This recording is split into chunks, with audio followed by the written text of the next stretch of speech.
एक गांव में दो लड़के रहा करते थे। उन दोनों में बहुत गहरी दोस्ती थी। उन दोनों की दोस्ती के बाद पूरे गांव में हुआ करती थी। एक लड़के का नाम सूरज था तो दूसरे का नाम दीपक था। सूरज पढ़ने में दीपक से तेज था। उसकी स्कूल में बहुत ज्यादा इज्जत थी। वही दीपक को स्कूल में कोई भी पसंद नहीं करता था। समय बीतता है, सूरज पढ़ाई में तेज होता है, जिसके कारण उसका सिलेक्शन एक कॉलेज में हो जाता है। वह अपने गांव को छोड़कर शहर चला जाता है। अब दीपक अकेला हो जाता है। उसे कुछ भी समझ में नहीं आ रहा होता है कि वह क्या करे। एक दिन वह अपने गांव के एक अमीर व्यक्ति से मिलता है।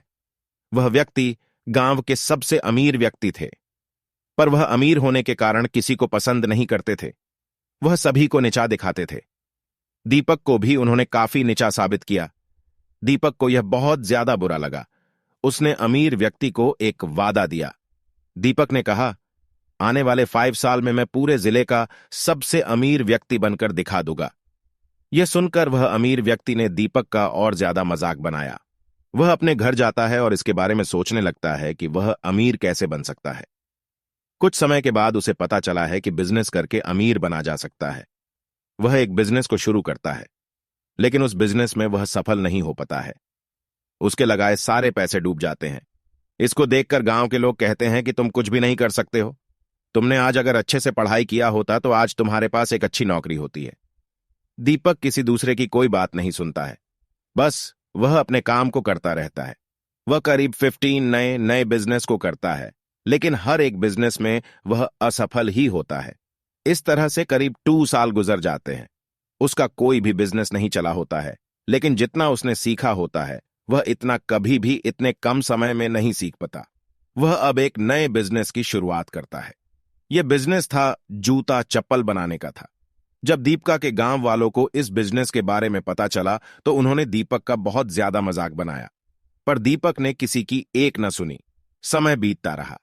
दीपक ने जो कुछ भी अपने पुराने बिजनेस को सीखा था उसको इसमें इस्तेमाल किया, साथ ही नई जानकारी को भी शामिल किया। अब 5 साल पूरे हो चुके थे।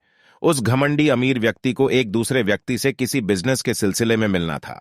जो व्यक्ति इस घमंडी व्यक्ति से अमीर था वह खुद ही घमंडी व्यक्ति के घर आता है। हम आपको बता दें कि उसका घर दीपक के गांव में था। अब तक सूरज भी अपनी पढ़ाई करके गांव आ चुका था। अभी तक उसे कोई अच्छी नौकरी नहीं मिली थी। वह अभी नौकरी की तलाश कर रहा था। एक दिन करीब 25 गाड़ी एक के पीछे एक सूरज के गांव आ रही थी। उस घमंडी के दरवाजे पर गाड़ियां रुकी। वह घमंडी व्यक्ति और ज्यादा घमंड कर रहा था कि उसके जिले का सबसे अमीर व्यक्ति उसके घर आया है। लेकिन वह देखता है कि उस गाड़ी से दीपक उतरता है, जो कि अब एक बहुत ही अमीर व्यक्ति बन चुका था। यह देखकर उस घमंडी व्यक्ति को वह बातें याद आ जाती है जो उसने दीपक को कही थी। अपनी कही बातों से वह बहुत शर्मिंदा था। यहां पर दीपक उस अमीर व्यक्ति से उसका बिजनेस खरीदने आया था। जो बिजनेस अब डूब रहा था, दीपक सूरज से भी मिलता है। दीपक सूरज को अपने साथ काम करने को कहता है, जिस पर सूरज तैयार हो जाता है।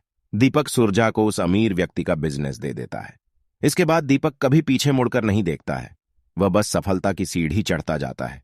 यह कहानी यहीं खत्म होती है और इस कहानी से हमें मोटिवेशन मिलता है कि हम चाहे जितनी बार असफल हो, पर हमें कभी हार नहीं माननी चाहिए। साथ ही हमें किसी दूसरे की बुरी बात को भी नहीं सुनना चाहिए, जैसा दीपक ने इस कहानी में किया। जैसा कि मुझे पता है कि यह कहानी आपको बहुत अच्छी